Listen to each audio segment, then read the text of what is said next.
From Transport Topics in Washington, D.C., this is RoadSigns. Here is your host, Seth Clevenger.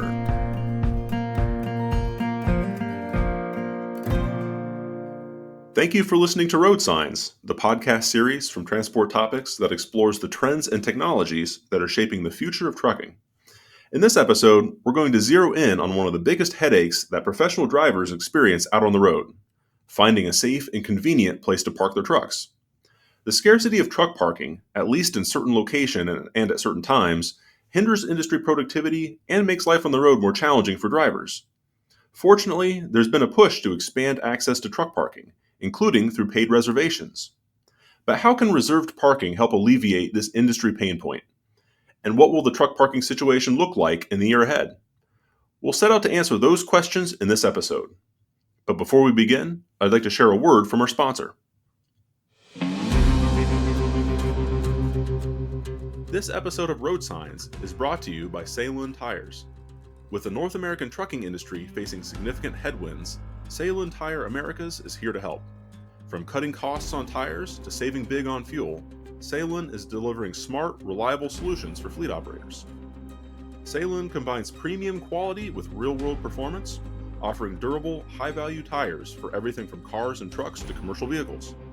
Backed by industry-leading tread life warranties, Seylan tires are a smart choice for drivers and fleets alike. Ready to drive your business forward? Visit GoSeylan.com. Seylan Tires, with you through every turn.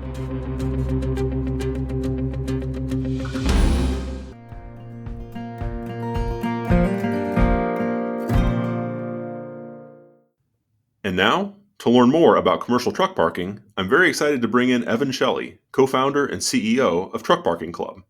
It's great to have you back on the podcast, Evan. Thanks so much for having me. So at Truck Parking Club, you guys describe yourselves as basically the Airbnb of trucking, if you will, right? You work with property owners across the country to open up their lots for reserved paid truck parking. So for any listeners who aren't familiar with Truck Parking Club, maybe just take a moment here and explain how the process works. You guys have built up this business and expanded the network in recent years, but for folks who still haven't either met you at a trade show or haven't encountered you guys, your technology and your platform, just take a moment here and explain it. Yeah, so we're a two-sided marketplace where we help truckers find and reserve parking through our mobile app and website, and we help property owners and businesses monetize their extra space with truck parking. That can be a trucking company with extra space in the yard, a tow truck company, a truck repair shop, a warehouse, any space that's suitable for truck parking. We can get them in the business of truck parking same day. We currently have 1,123 locations as of today, and we add about 6 new locations per day on average across the U.S. And I think we are in 46 states now. Yeah, it's just about all over the place at this point, throughout the country. And, we had you on the podcast. I went back and looked. It was back in March of 2023, so almost 2 years ago. And I remember at the time, the company was still kind of just getting started. But as you mentioned, you're up to more than 1,100 properties on your network now, really across the country. The network is, coverage on major freight lanes throughout the country. But maybe just take us through all the changes at your company and all the growth you've experienced during these past couple of years since the last time we talked. Yeah, so we have been hard at work over the last couple of years, really focused on adding more locations, adding more spaces. As we're all well aware, there's a huge truck parking shortage, and our real focus is to add more suitable truck parking spaces to help drivers really make it easier for them to find parking and make their day-to-day operations more efficient. The average driver spends 56 minutes to find parking. Our goal is to get that down to 10 minutes or less, and adding more locations like we are currently, 26,000 spaces. Our goal is to get to hundreds of thousands of spaces and 10,000 locations in the next couple of years. I think when we talked a couple of years ago, we were probably around 100 locations, maybe less than 100 locations, and have consistently added more and more suitable truck parking spaces. And we were probably probably had a few thousand drivers that had used us at the time, and now we've had tens of thousands of drivers that have used us and continue to use us all across the U.S. We've made a lot of advancements with our technology, making it very easy to use between the mobile app and the website. We continue to build out our 24/7, 365 customer service team made up of former drivers, taking a lot of calls and educating a lot of drivers on Truck Parking Club through our customer service line. We continue to, expand and through trade shows, conferences, and really just a broad focus on expanding the business and most importantly, adding more locations across the U.S. So, at a high level, that's what we've been up to, just really staying focused, adding more great locations, and helping drivers get safely parked. Yeah, maybe just give us a few examples of the types of locations and types of property owners that you're working with. Of course, there's, the truck stops and the rest areas across the country that truck drivers use, but there's really a need for a lot more than that. And that's where I think you're really filling in the gaps and providing more opportunities and options for drivers as they're looking for the best place for them to get the rest, within the constraints of hours of service, and also finding the places that are convenient for them. But maybe just a few examples of the types of customers and the types of property owners you're used to working with here. Yeah, for sure. And so we leverage a lot of our locations are existing space with a business owner. So like a trucking company with extra space Mhm. in their yard. We'll have a trucking company. Let's say they have maybe 20 trucks and trailers, but they have a yard that is suitable to park 50 trucks and trailers. So Right. we will get them in the business of truck parking, take those 30 extra spaces, put them on our platform, and drivers will use them. So trucking companies, we have hundreds and hundreds of trucking companies across the U.S. So they get to monetize their extra space, and most importantly, drivers now have a new suitable place to park, whether that's on a daily, weekly, monthly basis. We have tow truck companies. I think at this point we probably have hundreds of tow truck companies. So that have extra space in their yards. We have truck repair shops as well. So a lot of those places that repair trucks, although a lot of them are full because of the demand for truck repair shops, some of them do have these large yards that have extra space, and we open those up so drivers can park at them. I think one of the ones that I'm most proud of is 3PLs, warehouses, and shippers. Yeah. So, within the industry, it's a big thing. Drivers unloading at a warehouse, then no place to park, right? And Mhm. as we've continued to scale and prove out the model and create a strong reputation for ourselves, we are getting a lot of warehouses and shippers and 3PLs that open up their yard to anyone on the Truck Parking Club platform, because we've been able to execute on this at thousands of locations, and the shippers are getting more open to the idea of Yeah. allowing drivers to park there. So I think that if there was one thing that I'm most proud of, it is between probably a tie between trucking companies and shippers and warehouses, and so that extra space that you see when you're unloading at a shipper, well, we're starting to add truck parking club spaces at those locations because we really automate the entire thing. And we make it easy for that shipper. They don't have to get in the business of truck parking to go and park to deal with all that. We really automate the whole thing between our customer service, our technology, our payments, our payouts, our billing, the entire thing.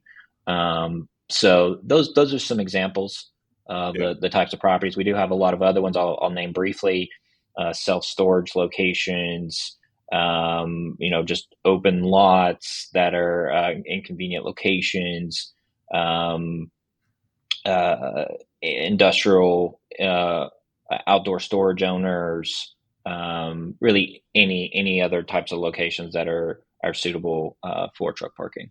Yeah. Well, it's perfect. And the key word being, suitable for commercial trucks. These are, with professional drivers in mind. So it's safe and suitable for commercial trucking. And it's great to hear about shippers being more open to opening up their space as well. You usually hear about this concept of shipper being a shipper of choice. Usually when the market is really tight, it's been a few years since we've been in that situation. Is the opposite right now, but when we see the freight market rebound and it becomes capacity tightens up again, hopefully sometime in 2025 we'll perhaps get more back to that some pressure on shippers to be more of a shipper of choice, to want to make life easier for drivers and to attract carriers and to be a company that carriers want to do business with. And this is one of the ways that potentially they can do that, right? By making life easier for the drivers and opening up their facility for parking. Yeah, I mean, I think half the battle there is just making it easy for them to do so, right?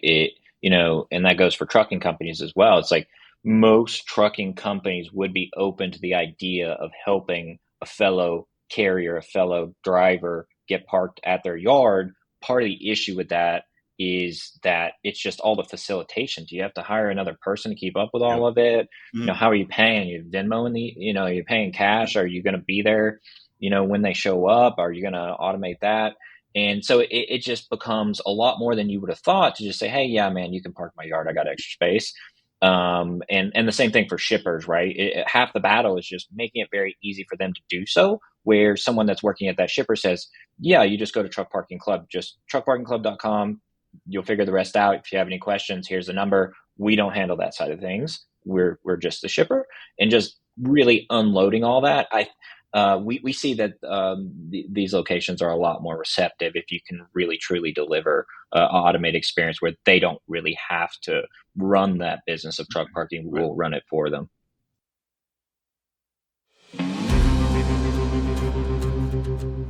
This episode of Road Signs is brought to you by Salem Tires. With the North American trucking industry facing significant headwinds, Salem Tire Americas is here to help. From cutting costs on tires to saving big on fuel, Salem is delivering smart, reliable solutions for fleet operators. Salem combines premium quality with real-world performance, offering durable, high-value tires for everything from cars and trucks to commercial vehicles. Backed by industry-leading tread life warranties, Salem tires are a smart choice for drivers and fleets alike. Ready to drive your business forward? Visit GoSalem.com. Salem Tires, with you through every turn.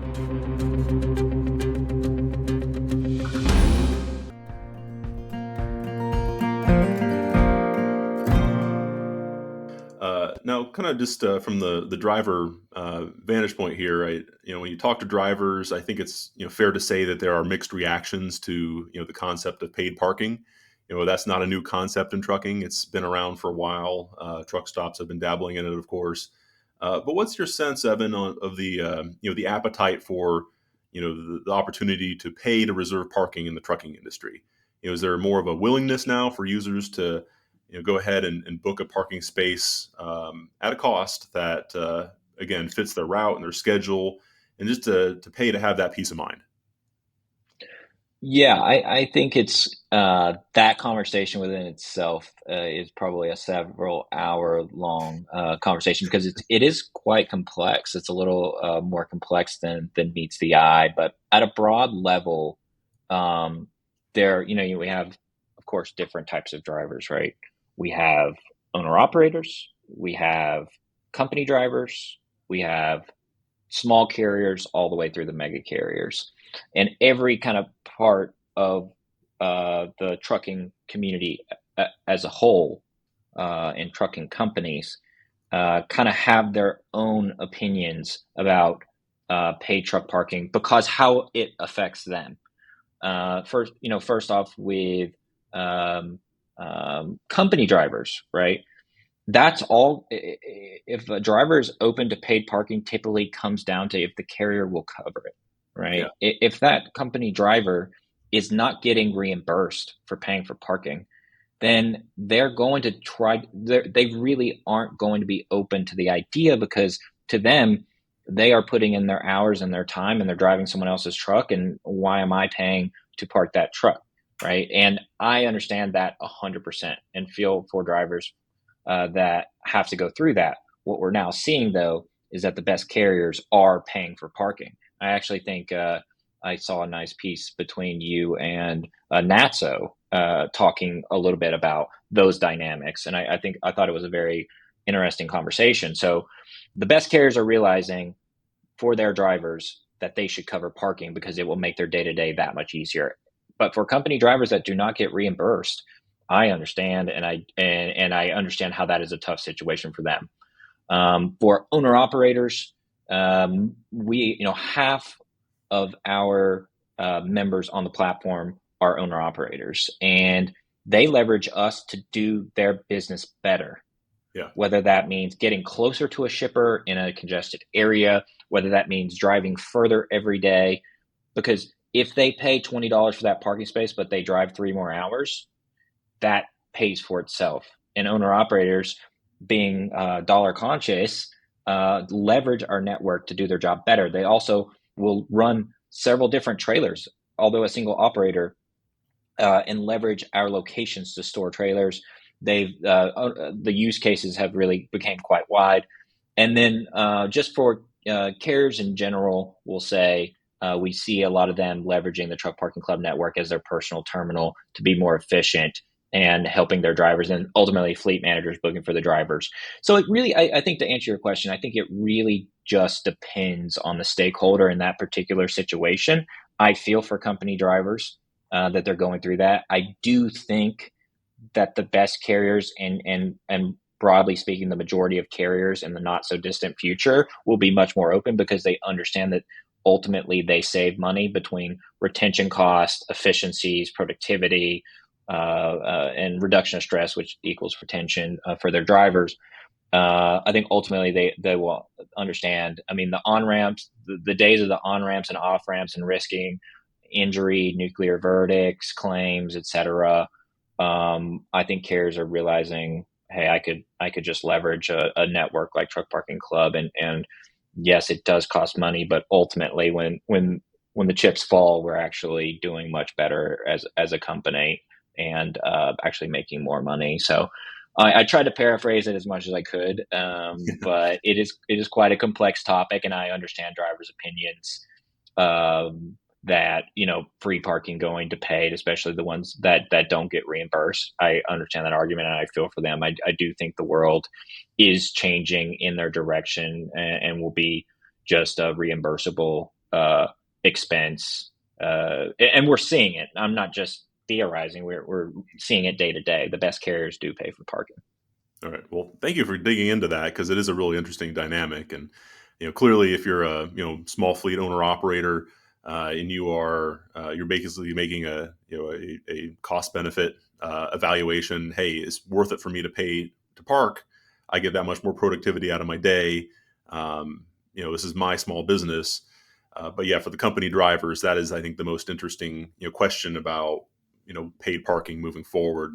And it's interesting that you're already seeing some large carriers and well-run carriers that are investing in this.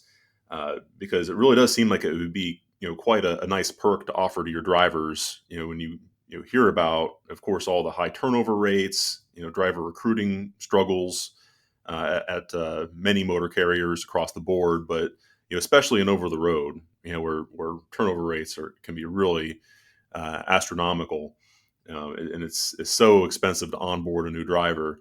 Anything you can do to make the life of the driver that much easier and just take something, a concern, a headache off their plate, can go a long way. So you would think of paid parking or reserved parking, in this case, is just sort of a driver retention tool.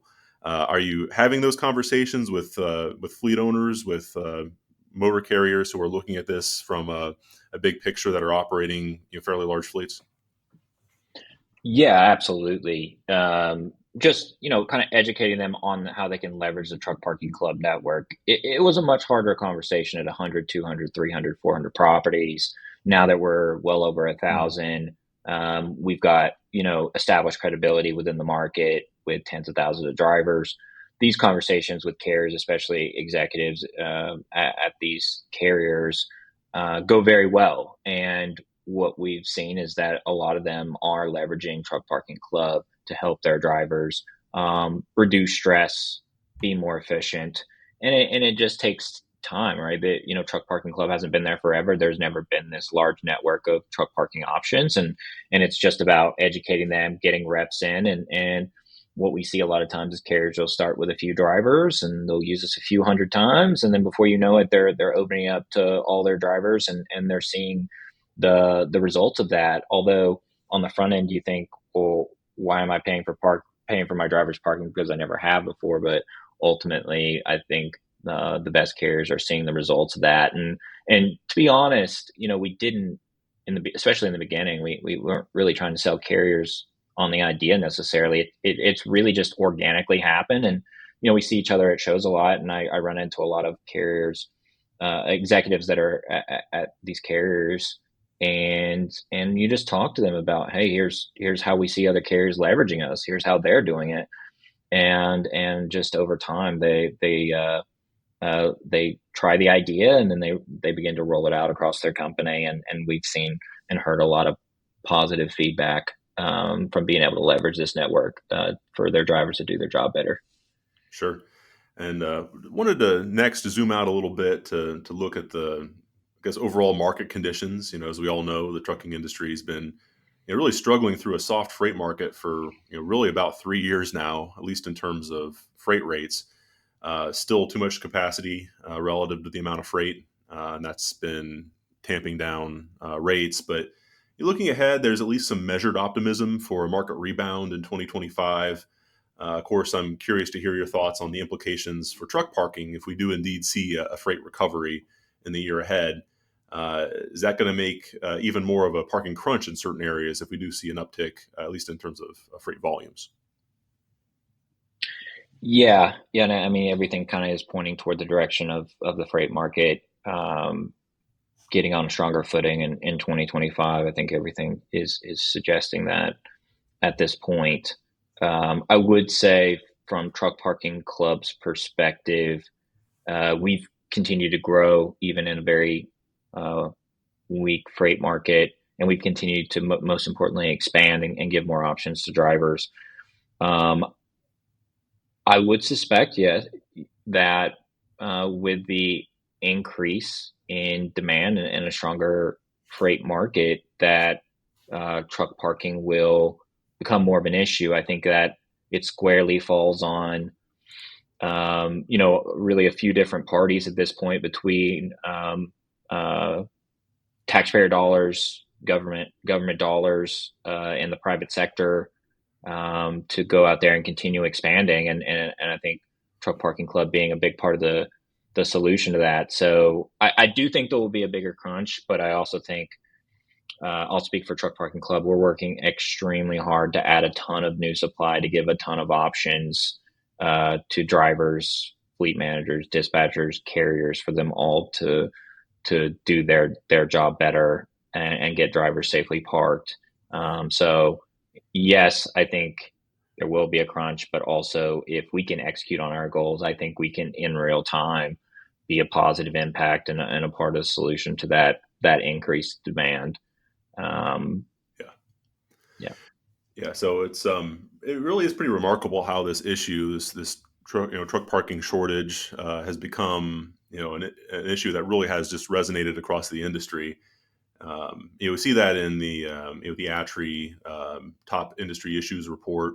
ATRI being the American Transportation Research Institute. They just in the fall released their updated results of their survey, which found that truck parking is the second highest concern for the trucking industry after the economy, and that's actually number one when you narrow it down to professional drivers specifically. If you ask them, what is your top concern? It's truck parking these days. So of course the severity of the truck parking crunch really depends on the location, where you are, what market you're in, time of day. So those factors of course are have a lot to do with what you actually see out there in terms of parking availability. But it is pretty notable that we see this issue ranked so highly on that survey. Evan, based on your experiences as well as the data you see with your network, where do you see some of the worst parking shortages? What are the top pain points out there that you see? Yeah, so it's really in the markets you would guess, and there's a few maybe you wouldn't. Around New York City, Newark, Port Newark, that area, there's just this constant Yeah. demand up there that is quite significant. Even when the port cooled off, Mm. um, it has been very consistently a busy truck parking crunched market. Um, LA, Inland Empire, specifically Long Beach, LA, always quite significant demand. I think, as you can imagine, there it does fluctuate, like what you alluded to. Yep.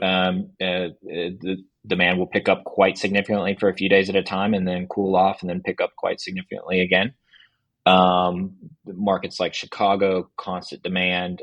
Probably one of the worst areas in particular is South Florida, Hmm. specifically Southeast Florida, Miami. Really anytime you're getting south of really West Palm, Fort Lauderdale, you're getting in some pretty rough areas for finding truck parking. We've been fortunate to add some supply there, but it's still on our mind. I think it's very difficult. And when you talk to drivers, they're just like, yeah, I'd never go down there just because I don't want to get stuck. There's literally nowhere to go if you don't already have a spot. It's a rough situation down there. Um, Another one that people don't talk about that much, Salt Lake City. Oh, Uh, Major, yeah, you don't really hear about it, but it's very constrained for truck parking. Very, for whatever reason, it just doesn't really get brought up. But it is a very constrained location. We're lucky to have one or two locations there now, but for a long time we didn't have anything. Um, let's see. Another one that people don't talk, you don't really hear that much about. We've been fortunate to add some supply there though. Is Charlotte, North Carolina. okay. Um, it's major crunch around there. We put some focus on it and did add some supply, but it's a hugely supply constrained. If you talk to drivers, they're like, "Yeah, I never can find anything in Charlotte. I just plan not to stop anywhere around there." And then I guess finally is just I-81 in general, especially through Virginia. Just a really bad stretch there with not a lot of capacity. We have a few locations, but we don't have nearly enough. And you hear about I-81 quite a bit. I think drivers at this point have tried to figure out ways to just completely avoid it. But there just is not many options along that I-81 corridor, East Tennessee, Virginia. Yeah. No, that's all very helpful, and clearly those are some spots where folks who happen to have strategically located properties could find some ways to monetize that with parking. Speaking of that, of course, you've been opening up locations for truck parking across the country, and that of course expands the total parking capacity for the industry. But capacity is just one side of this issue. The other side is visibility. So we can actually use that capacity in an efficient way. Drivers need to know where they can park and whether a lot is likely to be full when they arrive. They can plan their days. But how can the industry do a better job of getting that information out to drivers so they can, again, improve visibility to where spaces are available? And how are you working to address that at Truck Parking Club? Yeah, so we say, there's a truck parking shortage, but there's also a truck parking awareness shortage. So if there's 100 spaces available at a lot and it's 2 miles away from you, but you don't know it's there, it doesn't actually help you. If you genuinely have to drive by it to know it's there and know there's availability. So there are, let's say on the government taxpayer side, there are rest area availability. I'm sure that you're aware of, that's rolled out in a few states. I think at this point there's a few hundred locations across the U.S. In a dozen or so states that are doing this currently. I think most of them are on truckparkingclub.com, so you can see the availability of those rest areas in real time. So those are being added, and that is nice.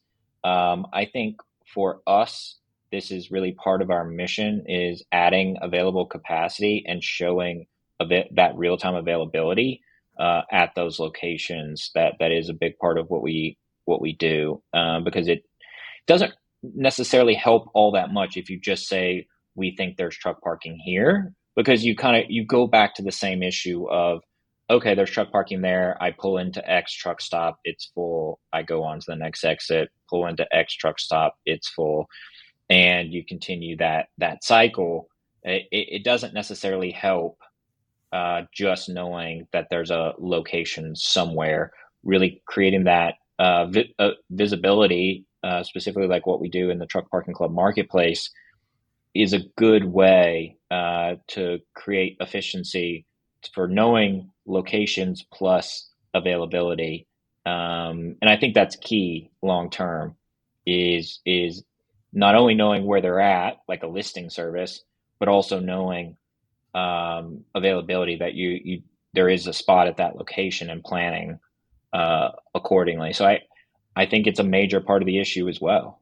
It is just knowing about the locations and knowing that there's availability. And if there is not availability, knowing there is an availability, so you don't waste your time going to that location. Yeah, for sure. And I also think, whenever we talk about truck parking, it's easy to think of this as, an inconvenience. It's a headache for drivers, but it's a lot more than that. This is really a productivity issue for the entire industry, right? If drivers stop early because they're concerned about finding parking, if they continue on the route, they end up using less of their available drive time, under hours of service. And you look at the industry as a whole. The industry is pushing to become more efficient, to reduce fuel consumption, to reduce waste in the industry, and cut emissions. How much more efficient can the trucking industry become just by streamlining the parking process? I mean, how much opportunity do you see for that part of moving freight to become less wasteful?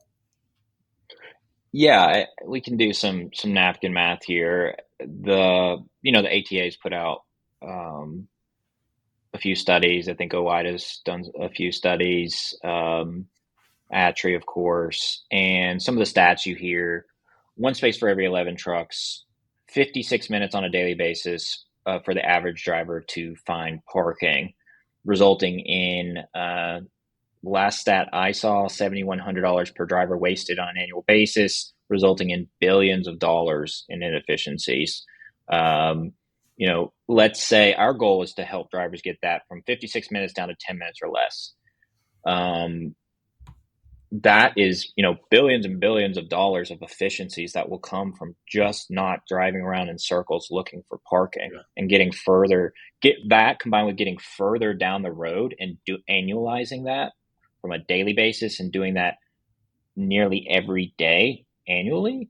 I truly think there's billions, if not tens of billions of dollars of inefficiencies gained and turned into productivities for the market, for the trucking industry. I think the biggest hurdle really, A, is supply, of course, and we're working on that.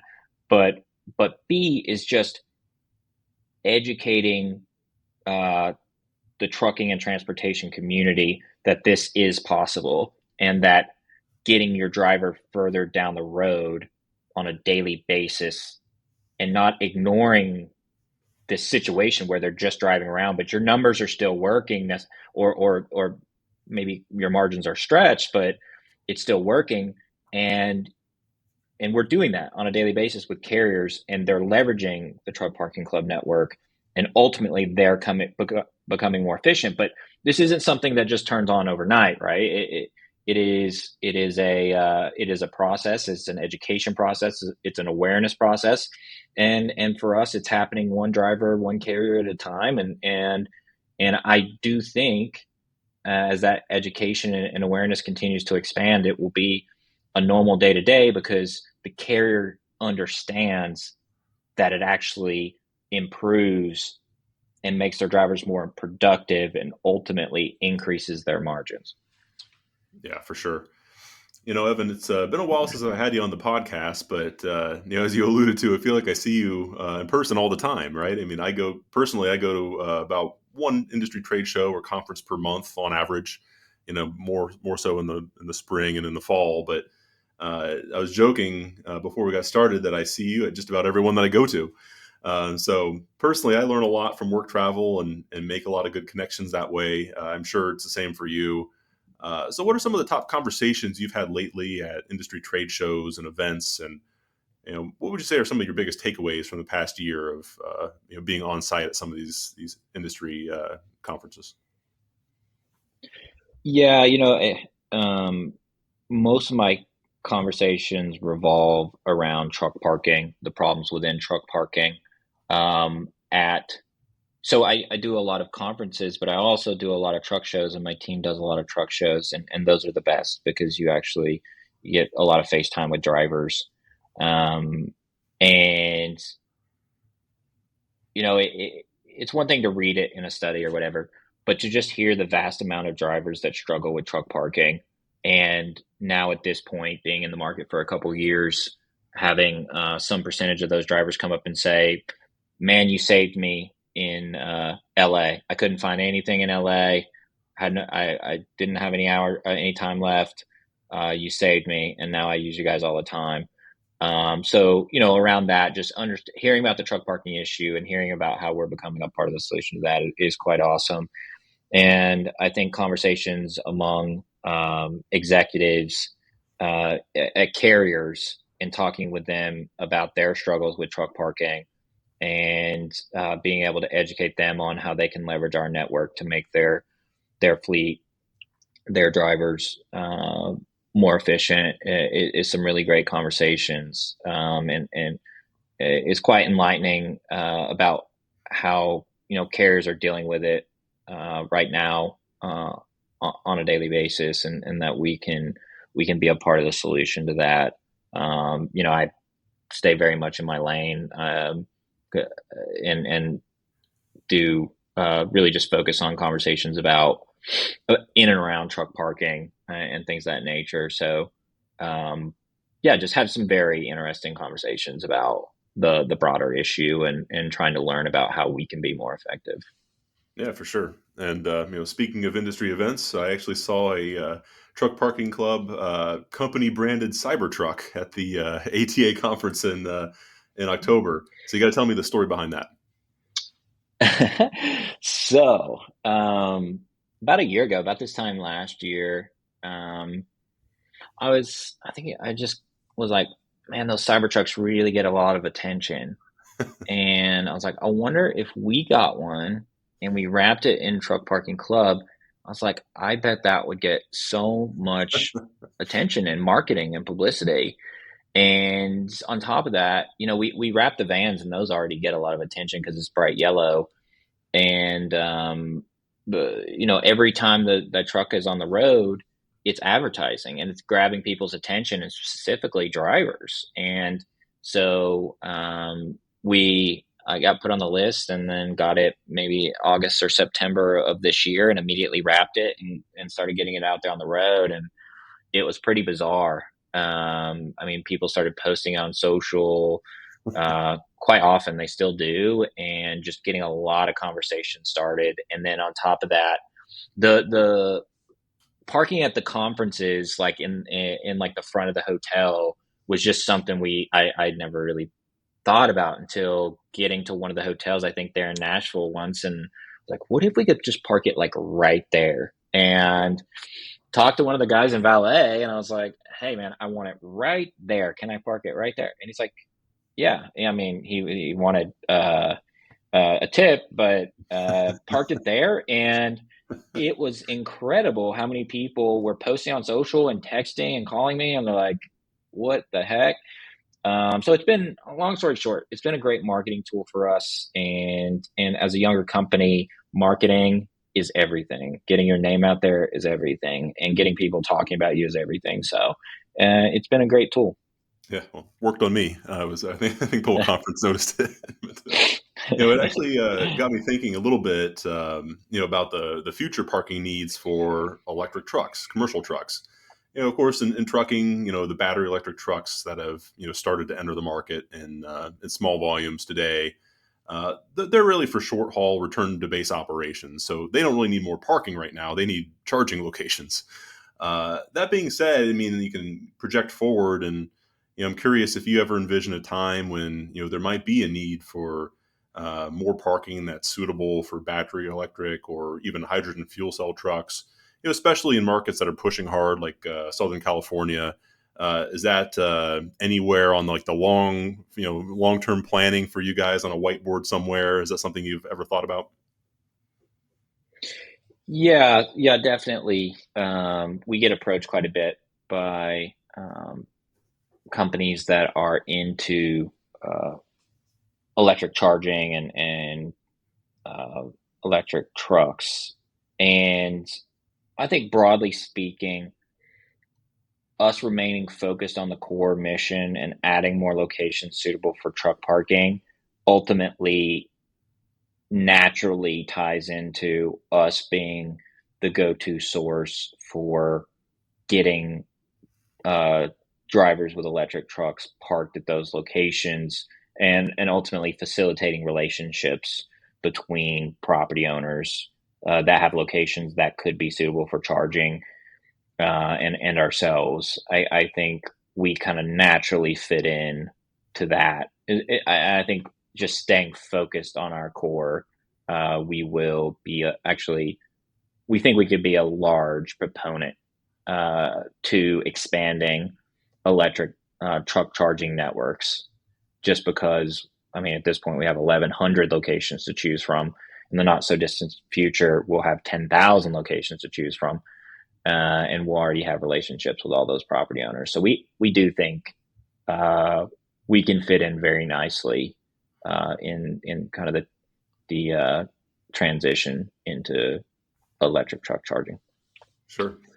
I see we've been already running a little bit long on this this interview, but before we wrap up, I'd just like to open it up to you for any final thoughts you'd like to share with our listeners. Any final word you'd like to leave us with. Yeah, for sure. Appreciate everyone's business out there and support, drivers, owner operators, carriers, third parties that we work with. If anyone has any questions or thoughts, you can always go to truckparkingclub.com.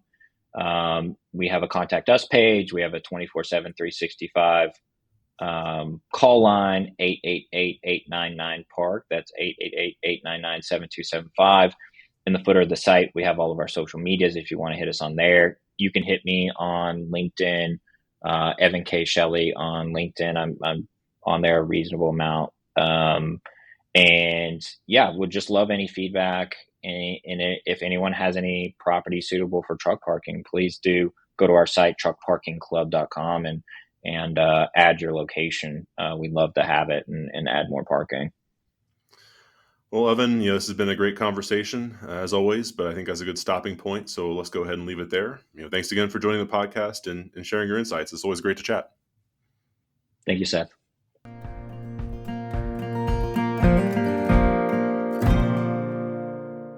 Did you know you can ask Alexa to open transport topics? In just 1 minute, you will hear the biggest trucking headlines of that day. Be prepared and start your morning off right with transport topics. Before we close, let's take a moment to revisit our original questions. How can reserved parking help alleviate the trucking industry's parking problem? And what will the parking situation look like in 2025? As we've heard during this episode, more property owners throughout the country are opening up their facilities for commercial truck parking, enabling drivers to reserve space across an expanding network of locations. At the same time, providing drivers with greater visibility into where and when they can safely park their trucks can help them better plan their days and ultimately deliver freight more efficiently. While the truck parking challenges will surely persist in 2025, the addition of new parking locations and better utilization of that space will hopefully help make a dent in this persistent problem. If you've enjoyed this episode of Road Signs, please let others know. Rate and review us on Apple Podcasts and Spotify. If my questions have sparked questions of your own, share them with me and the Road Signs team. You can email us at share@ttnews.com. Also, let us know how we did by texting TT Survey to 571-622-0001. And of course, we'll be back soon with a fresh episode of Road Signs. Until then, I'm Seth Clevenger. Thank you for listening.